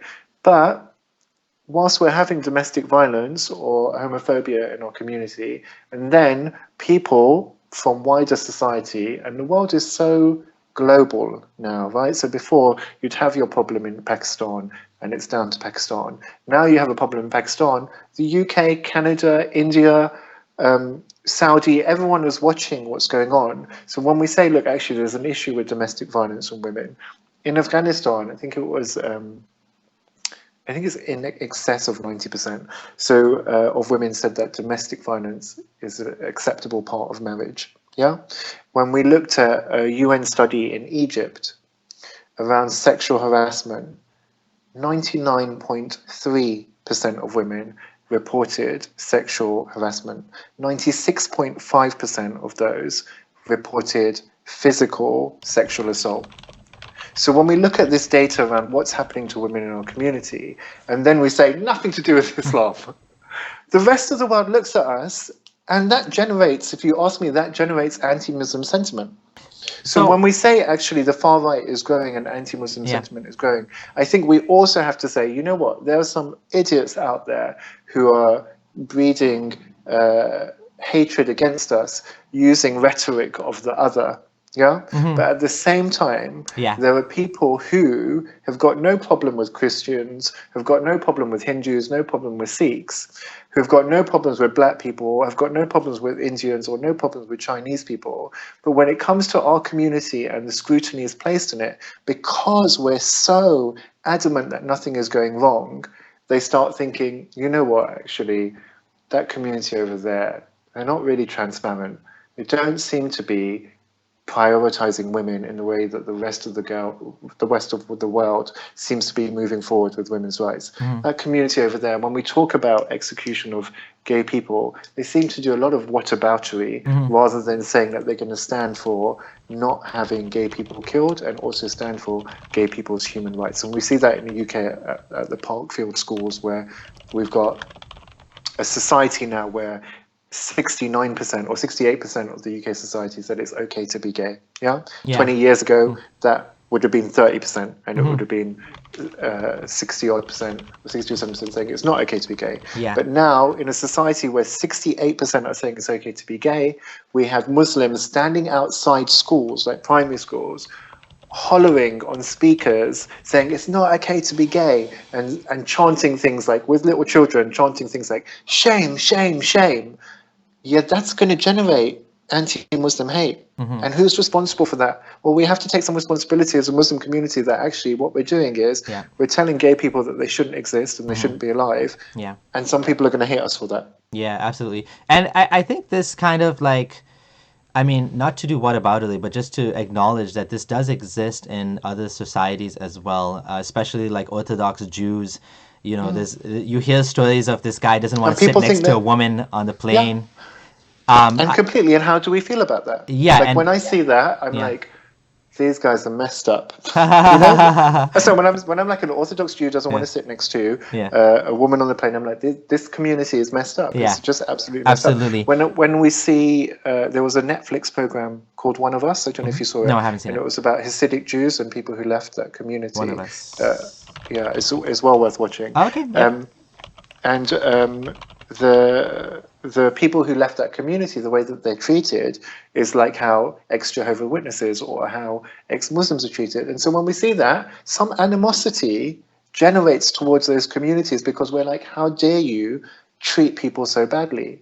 So it's absolutely. not whataboutery, it's consistency, if anything. It's that actually people who treat other people like crap get animosity generated towards them. In a way, that's a good animosity because it's coming from a good place that we want everyone to be treated fairly, and we want these regressive values. I think Christianity and Judaism has had longer to deal with it, and Muslim communities are still, in a sense, have this back home mentality, in a sense, I think.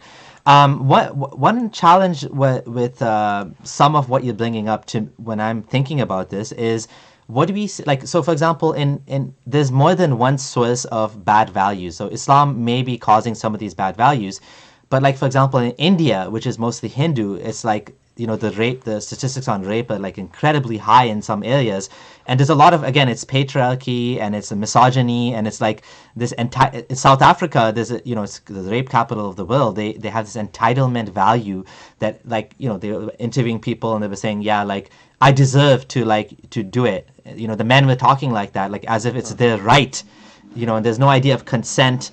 The idea of consent doesn't exist in some of these cultures, right? So, and it's not only limited to Islam, but it's like a mix of Islam plus this misogyny that's part of the culture. And for example, in Afghanistan, they have this bacha bazi culture, which according to Islamic law, you would be killed if you did that. But it's part of the culture.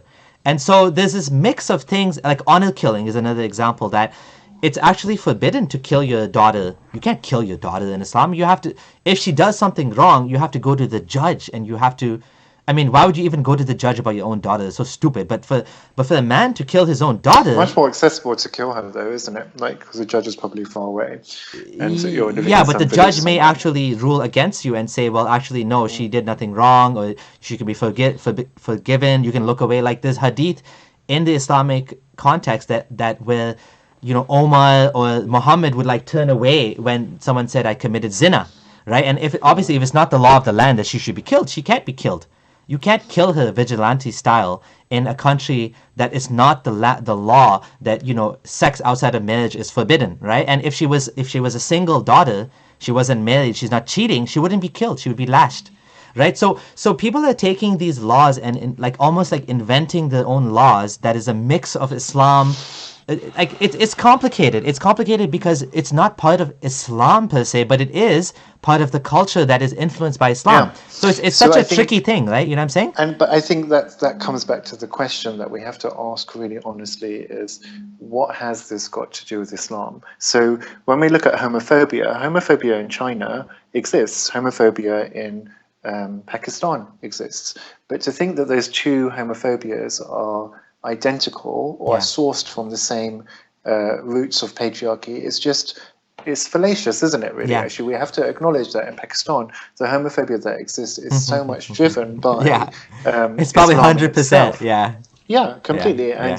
And actually, and so for people who are gay Muslims, they or gay ex-Muslims will be so used to battling the theology in conversations that Chinese gay people are not experienced, right? So I used to have a conversation about the story of Lut. The Chinese gay person is not talking about the story of Lut when he's experiencing homophobia Yeah. with his parents. Yeah. I have to have conversations about hadith and say, actually, some hadiths are inauthentic and these ones that kills gays are inauthentic. My Chinese gay brother is not doing the same thing, Yeah. right? So we have to look at just the simple question, what has Islam got to do with this?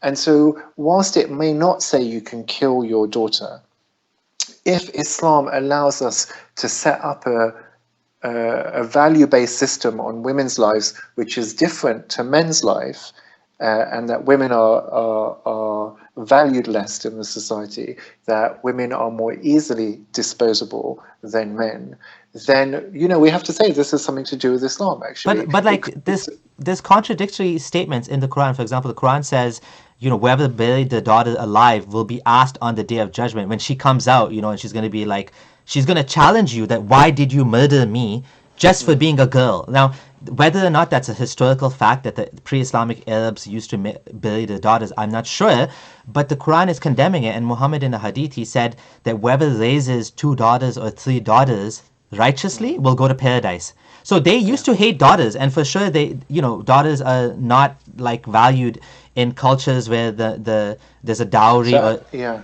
let's just stop there, because I think they used to hate daughters as if it's some past tense thing. Like, that's not true. We're in our communities, we still hate daughters. Whenever there's an economic impact between sending 2 children to school in our community, and you can only finance the boy or the girl, it doesn't matter if the girl is more intelligent, the boy's going to school. Yeah. So, and we see that disproportionate But does that have to do with favouring of gender? men. But does that have to do with gender roles? Because in Islam and also in Orthodox Christianity, like and Judaism, like the woman is the one that stays home, the man is a breadwinner. It's seen as part of the gender role that the woman, why should, like for example, my sister-in-law has a degree in engineering, but she's staying at home with the kids. So like, well, if I have to choose between one of my kids, well, the son, he's going to stay with me. Again, it's back to the same kind of value. That's just misogynistic, isn't it? Yeah. Though, actually, and that misogyny is a form of hatred. But it's not towards just women. misogyny. So it's not. But is it just misogyny, or is it the fact that women, if they're going to have babies, then they have to stay with, like, they don't have to stay with the baby, but there's going to be some time where she's not able to, economically contribute, whereas the son, he's going to be economically contributing. And it's a setup where, the boys stay home and the daughters leave the house. In cultures, in cultures where they kill their daughters, it always tends to be that the son stays home and the daughter leaves, right? So that's part of the system, right? Of course, it's part of the system, but that culture of your son is here to stay, and your daughter is essentially disposable, is what we're saying. That's a form of hate in some ways, right? So, but I don't, or maybe not hate. It's a form of prioritizing men above women, definitely. Yeah, and I think. I think so. So when we say what has it got to do with Islam, or when we ask what has it got to do with Islam, is actually in what ways does Islamic patriarchy, which is different from Chinese patriarchy, in what ways does it facilitate for the disposability of women? And that's what I think is an important question. But obviously the response to that is it's nothing to do with Islam. Like that's the party line, right? So the reason I think why people say nothing to do with Islam, I think it's obviously wrong, and people are in self-denial when they say that.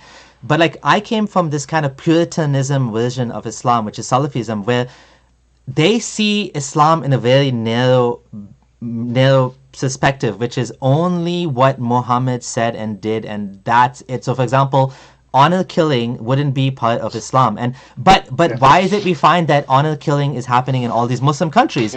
So like, what happened? Like, why? So these Salafis would say this is wrong, and they would condemn this, and they would bring up the hadith of raising daughters. They would bring up the Quranic verses about killing your daughter. Really? I mean, really? Would they? They do. I grew up in this community, and this is what I heard. So maybe your community would, but I think for actually the rhetoric around women generally is a woman does something, like she might go and do something outrageous, like go and get a job, or she might decide that she wants to live in a flat by herself, for example. And then the community response to that isn't pulling out the good verses or the good hadith about women. The community response usually is about actually women being deficient in intelligence, women not being able to take leadership, women needing to be beaten as a form of discipline. I find that actually that's most of the conversation about when a woman does something that isn't conforming to patriarchal norms in our society. Then we pull out the policing. My experience hasn't been, Abdullah, that when women stand up, and take South All Black Sisters for example, when women stood up and said, actually stop beating us, we're not going to send abused women back to their husbands anymore, mullahs didn't come out running with scriptures supporting them. When Pakistan did their march, not even the one that just went, the one before that, when Pakistan had that province that said, look, we're going to launch a domestic violence line, for women, mullahs didn't come running out supporting this. They came running out saying this legislation you're trying to implement, that women can prosecute men who beat them, is anti-Islam. It leads to male insecurity, and actually you can beat your wife lightly. So my experience definitely isn't that Muslims are running around saying women's empowerment, and I think that's reflected in the disparity in educational levels between women and men in Pakistan, in Afghanistan, and all across the globe. And I think it's reflected in the disparity of domestic violence rates that we see in things like Afghanistan, Bangladesh, compared to Western liberal democracies, where actually the rhetoric is women are equal to men. See, I agree with you, actually, almost every single thing you said. It's just, I don't think it's necessarily fair to compare Afghanistan to liberal Western Iceland or Canada. I would say you'd have to compare to, at the same economic level, for example, India or something. And the best example you can come up with would be like Palestinian Christians versus Palestinian Muslims or something like that, where everything is exactly the same except the religion, and then you could say, okay, well, this is caused by the community. I agree with you 100%. Like, I think almost every single thing you said, I agree with you that, mullahs and the Islamic community as well is not championing women's rights. Women are definitely, like, seen as less So of a leadership position. there's a difference between not championing women's rights Yeah. and actively seeking to curtail Yeah, women's rights. I would agree with you even there, because even in Islamic conferences, you don't find a lot of women speakers.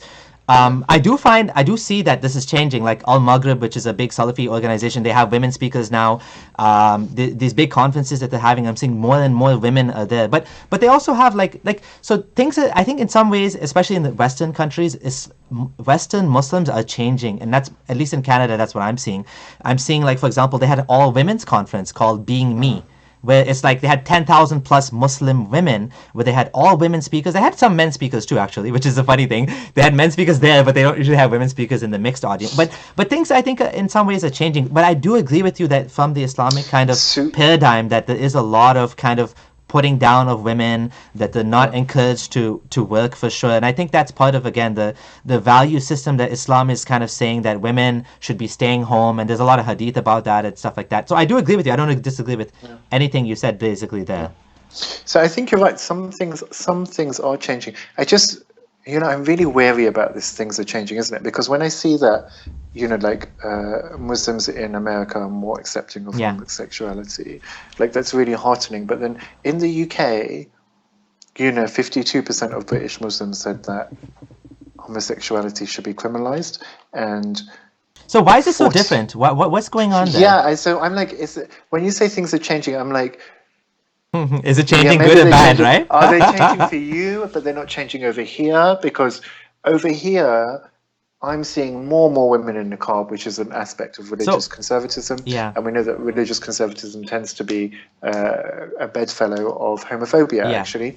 And I think I don't know if you're seeing that in Canada as well. Is my question essentially are you seeing the rise of the niqab? Are you seeing the rise of the hijab in a way that I'm seeing over here that it wasn't true 5-10 years ago? But now I'm astonished at how much I'm seeing hijabis in primary school, like just swaths of girls covered in hijab when they're like 7-8 years old. That's mind blowing to me. In the UK, in London, like, which is probably the most cosmopolitan and diverse part of the UK, this is what I'm seeing, and I'm like, how is this happening in my neighborhood? Absolutely. And it's definitely, we definitely can't take it for granted that we're all going towards liberalism, because what we find is sometimes fundamentalism comes back. Why does it come back? Like for example, I grew up in a liberal Muslim, like Ismaili Muslim family, yet I ended up as a Orthodox Sunni, big beard, praying 5 times a day, spending his life for Islam. How did that happen? And tons of my friends ended up in the same path as myself. They ended up, and I know so many white converts to Islam and black converts to Islam. Like, why is that happening? So this just emphasizes why what you're doing, what I'm doing, what all not just ex-Muslims, but just in general, I feel maybe like the secular community, the atheist community, the ex-Muslim community, what we're doing is so important, because Muslims have higher birth rates, and so there's going to be a lot more Muslims in the world. So we have to constantly, and I love how you keep saying we as if you're still part of the community, because I know they don't want you as part of the community, but you're still respecting them, and you're saying, we as if you're part of them. And I can't even do that, because people like I think you get even more hate than me. Like, even in the chat while we're talking, I've had to block 2 people now because of what they were saying. Why did we block them? Well, because why did you block them? Because they were being disrespectful, and if you want to have gay sex, that's up to you. And you should let them stay. It's good to let. How do I see the chat? Let me see if I can see the chat. Yeah, you have to go to the link. I'll send you the link. I guess after now it's we've been doing this for almost 90 minutes. So oh my gosh. Is that how much time has gone past? Wow, this is so long overdue. Well, because we have like a lot of interesting things to talk about, and you have a lot of nuance in what you're saying, and so do I, and you have this authentic experiences. So like, there's so much to discuss, right? That's why it's not like it's not ending, because we keep coming up with, okay, well, what about this? I didn't even know. I feel like 40 minutes have gone by. I can't believe the time. That's so much time that's gone by. We should do a part 2 at some point. Yeah. What was your last point? Sorry. Yeah, so it's really important what we're doing, Yeah. which is why when people try and tell me that I should stop, I'm not interested. But at the same time, actually, you're right. I do, and I don't know how much. I don't think this is quite a frequent thing. So I do talk about as if I'm still part of the community. Abdullah, I live in a very Muslim Oh, wow. part of the UK, and I think it's important for us not to surrender our spaces. It's like, like we're here, we're ex-Muslim, and we're gay, and we're going to live amongst you. Because actually, if I wasn't living amongst you, your hijabi sister is ex-Muslim as well. You just don't know. Do you understand what I mean? Like, Yeah. you just haven't got a clue. It's like you think that by ostracizing us or pushing out the ones who are gay or the ones who are visibly ex-Muslim and who are vocal, that somehow you're going to stop the ex-Muslim movement. But at the same time, I know that I'm on a Skype chat with a hijabi ex-Muslim in the UAE, or I know that I'm doing a Skype chat coaching call with a Saudi girl who's wearing the niqab. Like, we're everywhere in the Muslim community. Trying to get rid of us isn't going to work. It's about learning from other people in our community about what you can learn from us and how that can elevate us as a community is what we should be doing. If you try and silence a part of your community, it's only going to work to your detriment, whether that's women, whether that's gays, or whether that's apostates. Absolutely. Yeah. This has been an amazing conversation. I don't even want Long to. overdue. Yeah. Long overdue. Yeah, absolutely. Like, How do I see the homophobic comments? Do I have to go onto like YouTube or they're all something? gone now. So just to kind of talk about ethics for 1 second before we end Yes, this, yeah. and then I want you to share where people can find you. Let's think about it. Like, people often compare pedophilia to homosexuality, people that are attacking homosexuality, but just think about it. Homosexuality is in no way immoral because it's not hurting anyone. It's completely consensual. Pedophilia is different because children have not developed yet, right? And nobody is saying we should have pedophilia being legalized. In fact, if anything, it's some people would consider that's part of the religion because chapter 65 verse 4 that allows you to divorce a wife that you slept with that hasn't had her menses yet. So I can't believe you just did a Dr. Zakir Naik on me. But go on, sorry, carry on. So honestly, like it might even be like many Muslims think that it's okay to marry children, right, and to sleep with young girls because of what they think that Muhammad did this, so it's okay. Because if Muhammad did it, obviously it's fine. But let's be honest, between two consenting adults, like why does it bother you? Like, who is it hurting? It's hurting nobody. It's just like if the other argument you're going to bring up is that this is dangerous. Well, so are many other things in life are dangerous, right? For example, jumping from airplanes or climbing mountains. Like if I choose to do something that may or may not be dangerous or safe or whatever, that's my prerogative. Like, what does it have to do with you? Like, we live in a world where everyone has freedom of religion, freedom of expression. We should live in that world. If you don't want to live in the world, imagine you are gay. How would you feel if you were born gay? And people think that actually it's a choice, right? I mean, whether or not it's a choice is a red herring because it doesn't matter. Like, it doesn't matter. And if it was really a choice, I think most gay Muslims would choose not to be gay. Honestly, like, don't you agree? Completely. I think like the idea that people would choose to be gay in a community where homophobia can get you killed, Can kill you, essentially, yeah. it's just literally madness, and it shows a complete sense of being divorced from what the realities are for gay people. Yeah.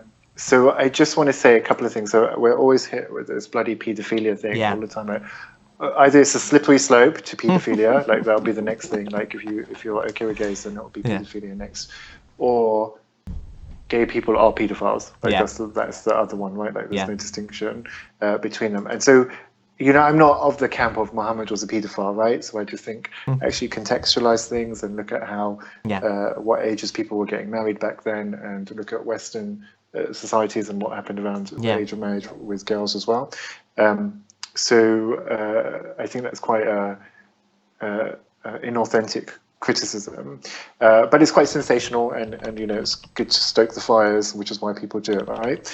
But on pedophilia, the same people who accuse gay men, the same Muslim people who accuse gay men of pedophilia are the same people who never, ever, ever say anything about mass child marriages happening in Yemen, right? Yeah. Or they don't say anything about the age of marriage in Saudi Arabia, or they don't say anything about the age of marriage in Iran. So these people they've never thought about saying something about that. They probably don't even know aware of it. And when they are aware of it, they just kind of shrug their shoulders because Muhammad married Aisha.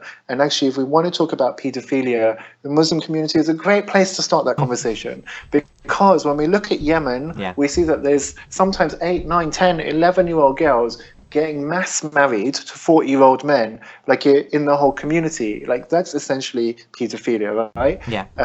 There was even a report that came out of Yemen about a girl who and the authenticity of this report is questionable. It hasn't been 100% confirmed, but human rights activists have given it credence. So there was a report that came out about a Yemeni girl, I think she was 8 or 9 years old, had sex with her 40-year-old husband and died because her body just couldn't handle the sexual intercourse. So if you want to talk about pedophilia in the Muslim community, let's start with heterosexuals first, because that would be a good start. That's a majority, actually, right? It's a beautiful place to start. I encourage that conversation about pedophilia. So first of all, if you're okay with gays, then it will lead to pedophilia. So great, let's open that conversation up and talk about straight pedophiles in our community, because there's a lot to talk about, and about how that is reinforced by structures in our society. So when the age of consent tried to be changed in Yemen by secularists, the religious clergy came out and challenged it and said, you're being anti-Islamic because Muhammad married Aisha when she was 8. And we've seen that in Muslim countries across the world. So whatever age. So 6, and consummated in 9, right? So whenever we see that there are Muslim countries that try and change the age of the age of marriage, so that it's raised to like something 16 or 18 years old, actually Muslim clergy come out and they support the pedophilia. So this is a very good point. Actually, I want to bring this up. I want to talk about this for a second. This is a big problem because many Muslim countries, and there's like documented examples of this, where the religious clergy is fighting against raising the minimum age of marriage because of Islamic interpretation. Now, this is where Islamic reform is so badly needed. When I actually support people that say that, well, maybe she wasn't actually 6 when she was married and 9 when it was consummated, because if Muslims can agree to this, then they can say, well, I don't have to agree with it, the marriage age. Or if they say, for example, that was the context back then, just because Muhammad did it doesn't mean we need to do it now. Women were different back then. All of these arguments are great and much needed for Islamic reform. The biggest reason why there's child marriage in the world today is because of poverty. So, for example, I saw a documentary about Romania, where these Romanian young girls, like the fathers have no choice because they have like 12 kids or whatever, and they marry off the daughters because it's like, okay, I can get rid of her and I don't have to worry about her. Someone else will provide for her. Even in Bangladesh, because of the rising sea level, so because of environmental reasons now, people are getting like poverty because they're losing land because the water levels are rising. And this one dad was saying, and I have a video where I shared a clip from a news article on this. He's saying, I have to get my 15-year-old daughter married now because I don't have money to take care of her. And so if she's married, her husbands will have to take care of her, not me. So that's the biggest reason for child marriage in the world today. But the Islamic reasons, we have to fight those. And of course, the poverty thing will go away on its own as people get more, as the riches of the world get higher and the poverty levels drop or whatever. So as you said, that this is true, but actually what we're saying though is in somewhere like Iran, where that poverty level isn't the same, right? And Saudi, where that poverty level isn't the same, is the blocker isn't poverty. Exactly. The blocker is Islamic doctrine and theology. Yes. With homosexuality, with child marriage, there are some things in Islam which actually, as a community, we've just been like, you know what? Forget that nonsense. It's wrong. So, for example, we don't try and have slaves anymore, right? Everyone knows it was completely okay. It was totally legit to have a slave. could have had one in your back pocket, your wife could have had two, and your brother could have had six, and that was absolutely fine. But we know that as a community now, despite it being permissible in Islam, everybody's line is no to slavery. Similarly, even if Islam is hostile towards gay people, there's no reason why we can't take that same stance. Like, actually, yeah, Islam does kind of hate gays, but just like how it said we could have slaves, but we've all decided that's not the case. We can also be like, we can all decide that it's not the case to hate gays anymore. Yeah, and same goes for child marriage. We Yep. can be like, actually, yeah, okay, that was kind of legitimate, but you know what? We're taking the same party line as we are with slavery. It's no longer okay. Yeah, and I think this it's going to be different in UK and Canada, US, but like in Canada, I'm seeing that this is what's happening. For example, I have a friend, I don't know if he considers me a friend too, but his name is Faisal Kutti. He's a lawyer. He's a son of a sheikh, Ahmed Kutti. He's a scholar or whatever. And he's written an article why gay marriage may actually be not contrary to Islam, which is a surprising thing. But when you read it, he's saying like there's no reason to deny people the right to get married, two men or two women, according to Islam. And he has his reasons for that. And this is a kind of Islamic reform argument.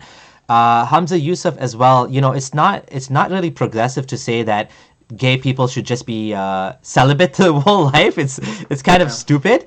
But he is saying that, it's their choice if they want to be gay. No, it's not their choice. He's saying if they want to do what they want to do, it's up to them. We have no right to hurt them, to attack them, we don't have to agree with it. I mean, that's the best I guess you're going to get from an Orthodox Muslim.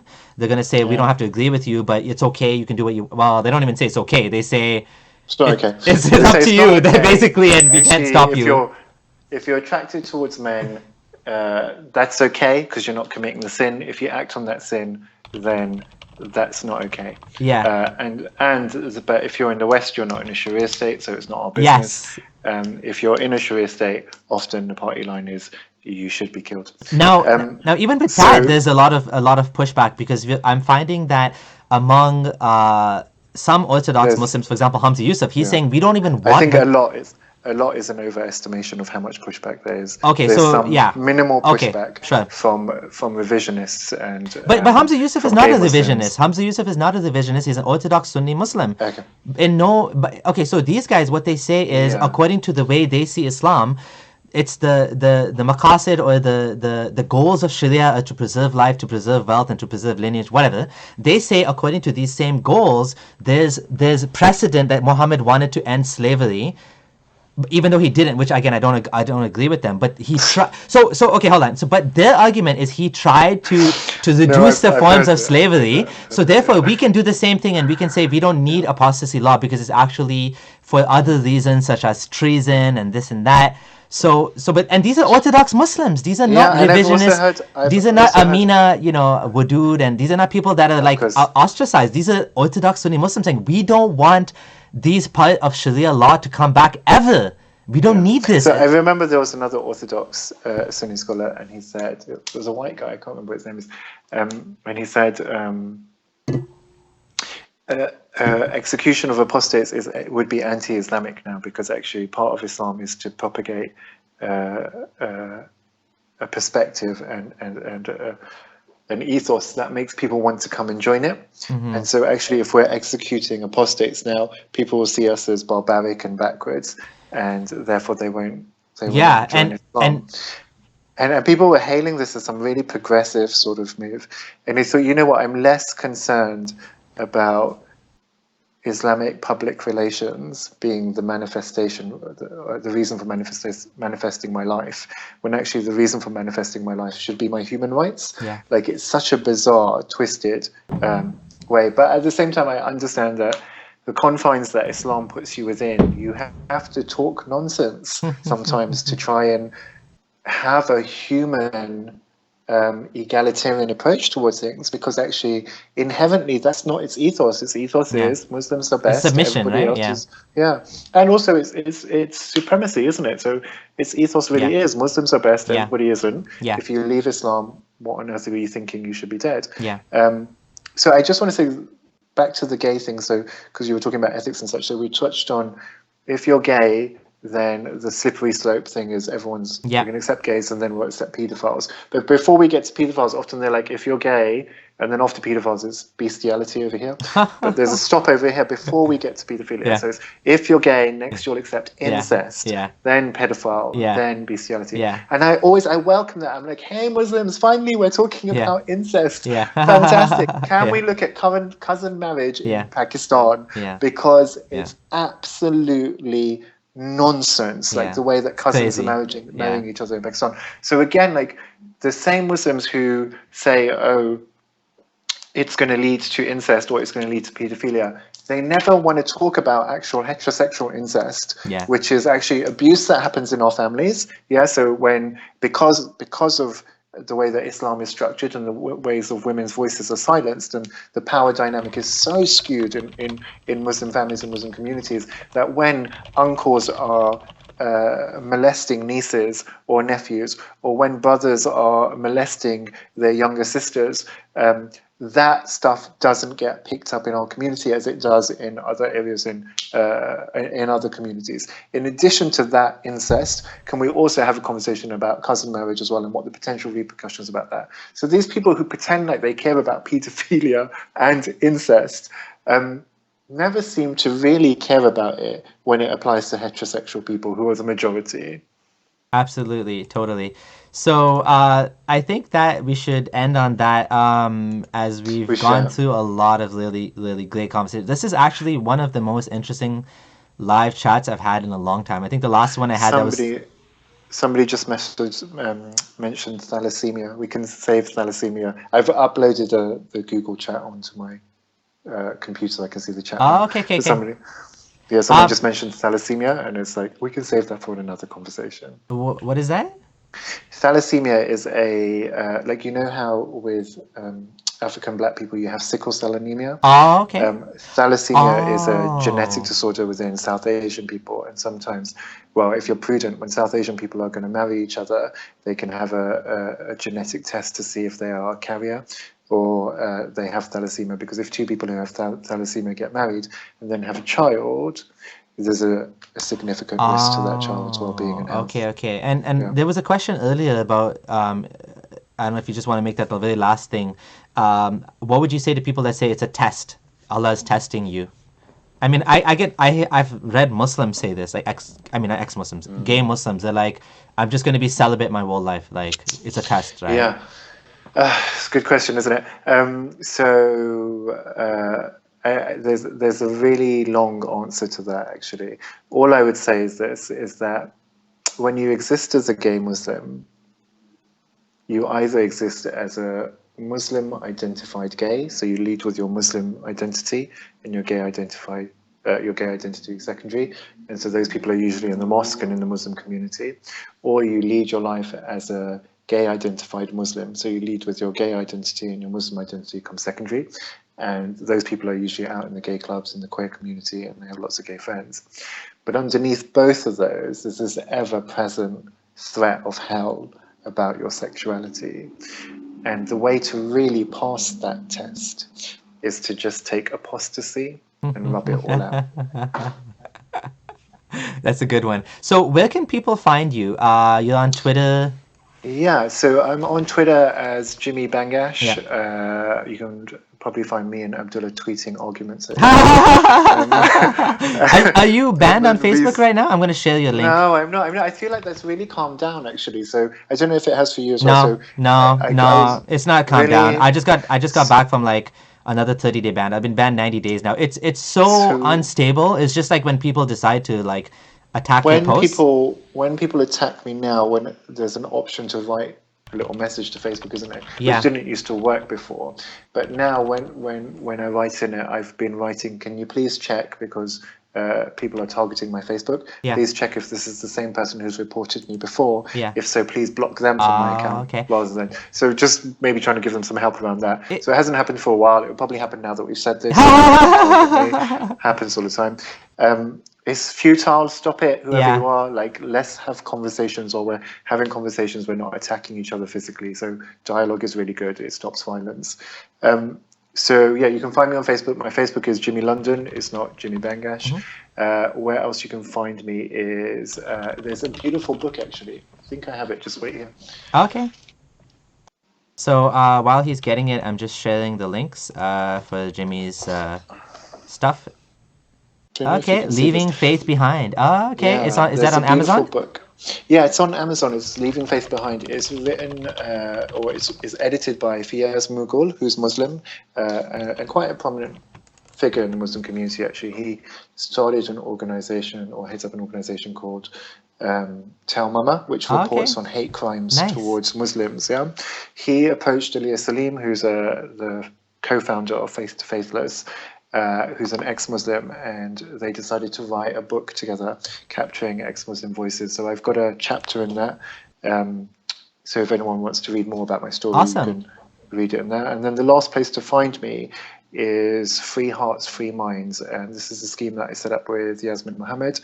And what we do is we work with people who are in Muslim countries who are apostates, but they have no one to talk to. Often they're suicidal or they're suffering from depression, anxiety, completely withdrawing from society. Because I work as a life coach and my training as a therapist, I work with these people and give them 6 coaching sessions. If you want to support us, please go to our website, Free Hearts, Free Minds. Even if it's just to send us a nice email about the work that we're doing, you can read all the testimonials on there. I'm also doing another live podcast about that this Sunday, so you can find details of that, I think, on Twitter. I Okay, tweeted it out as well. so Yeah. I've shared all of Jimmy's links. Thank you, Jimmy, and apologize to those of you who joined and we were running late.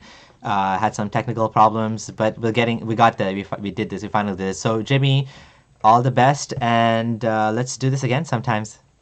Definitely. Long overdue. I'm really pleased that we got to catch up and have a chat. And thank you everyone for your support and for joining us. And please do subscribe if you're new here. I hope to continue making some useful content, and stay tuned for some more.